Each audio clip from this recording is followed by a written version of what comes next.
£50,000 just to move to a remote Scottish island.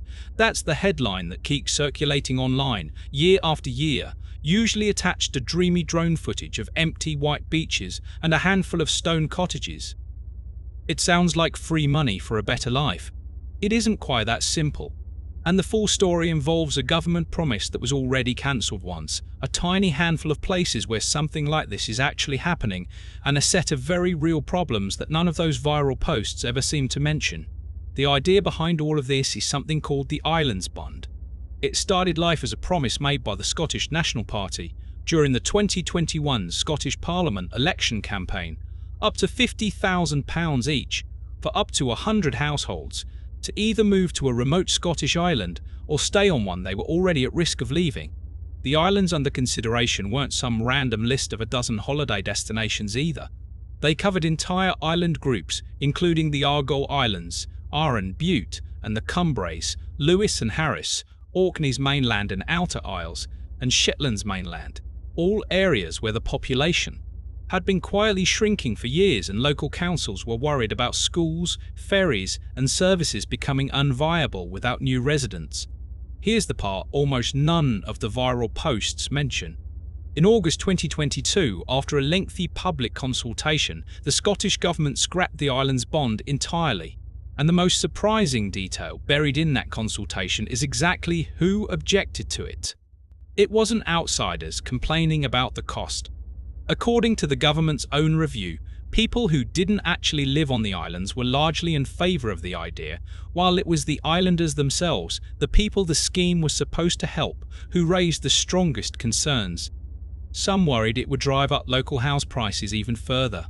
Others called it divisive, arguing that handing tens of thousands of pounds to selected newcomers while existing residents got nothing felt deeply unfair. Some pointed out it could be open to abuse, with little to stop someone taking the money and quietly leaving again a year or two later. So the flagship Get Paid to Move to a Scottish Island scheme that keeps resurfacing in articles and video titles has, for most of the time it's been talked about online, simply not existed. That's not quite the end of the story though. In February 2026, the Scottish Government published a new National Islands Plan, and inside it, they recommitted to developing some version of the Islands Bond again, with the same rough shape as before, up to 100 bonds worth up to £50,000, aimed at young people and families willing to move to or remain on islands facing serious depopulation. Named among the areas under consideration this time were places like Colonsay, Papa Westray, Rousay, and Barra. But notice the wording carefully. This is a commitment to develop the scheme, not a scheme that's currently paying anyone.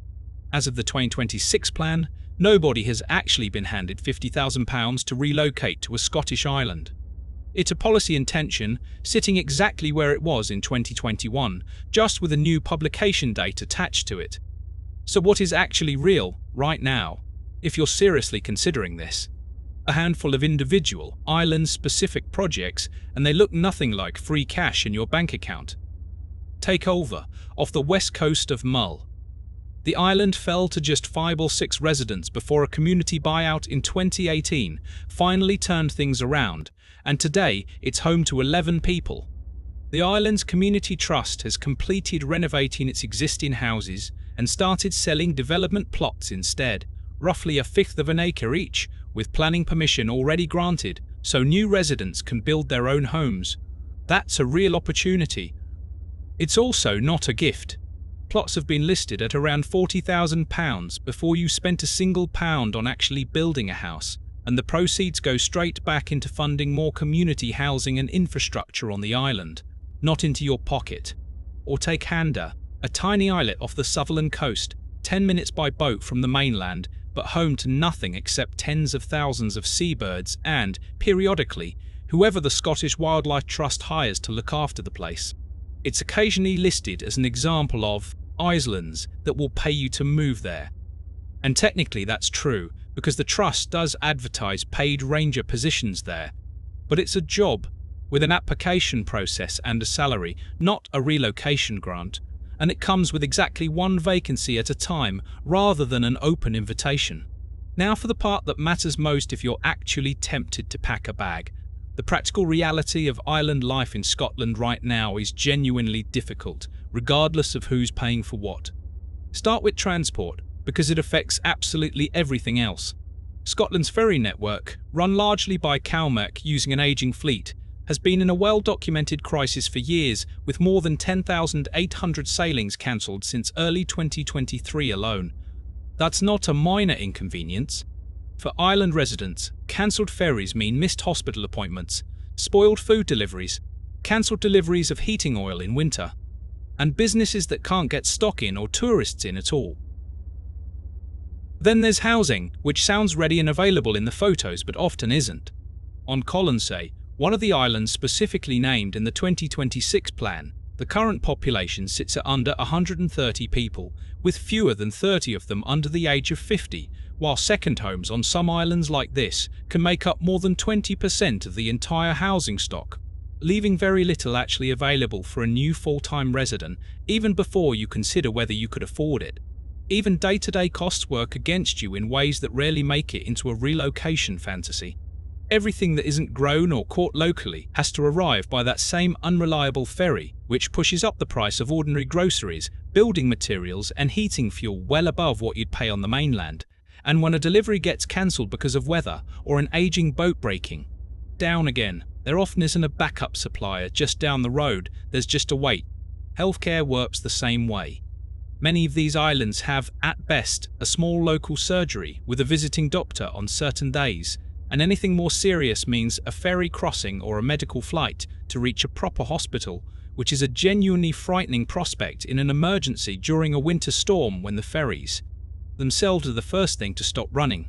It's also worth saying that Scotland isn't alone in trying this kind of idea, and looking at how similar schemes have gone elsewhere adds useful context.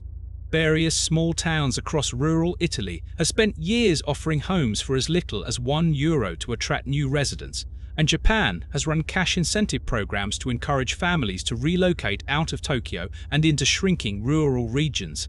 Almost all of these schemes share the same pattern: strong headlines, genuine but limited uptake, and a common thread of new arrivals discovering that the cheap property or the relocation check was only ever the smallest part of what it actually takes to make a depopulating, remote community work.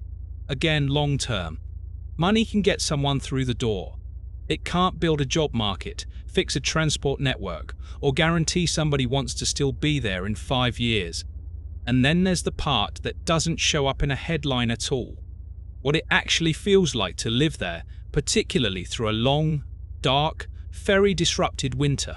Officials working on more accessible islands like Arran have openly warned that people chasing an escape to the countryside sometimes come to regret it once the initial appeal wears off. Describing residents who ended up feeling isolated, cut off, and stuck somewhere with genuinely limited job prospects and very little to do once the novelty faded. Multiply that by the far greater remoteness of somewhere like Papa Westray or Rousay, hours of ferry travel from a mainland hospital, a shop, or another human being outside your own household, and it becomes obvious why so many of Scotland's smallest islands are struggling with population decline in the first place. It was never really about the money. It's about whether someone can genuinely build a life somewhere with this few services, this much distance, and this little backup plan if things go wrong. So, is Scotland paying people £50,000 to move to 12 remote islands? Not really, not yet, and arguably not ever, if the same objections that killed the scheme in 2022 hold up a second time. What's real is a scattered, patchwork set of actual opportunities. Buying a plot on Ulva, applying for a ranger job on Handa, watching to see whether Colonsay, Papa Westray, Rousay or Barra ever get an active, funded version of the island's bond rather than another policy commitment. And underneath all of it sits the genuine, unglamorous catch nobody puts in the headline: a broken ferry network, a serious housing shortage caused partly by second homes, and an isolation that has already worn down plenty of people who moved there for exactly the reasons the viral posts describe. The islands aren't a scam, but they were never quite the free money story everyone keeps sharing either.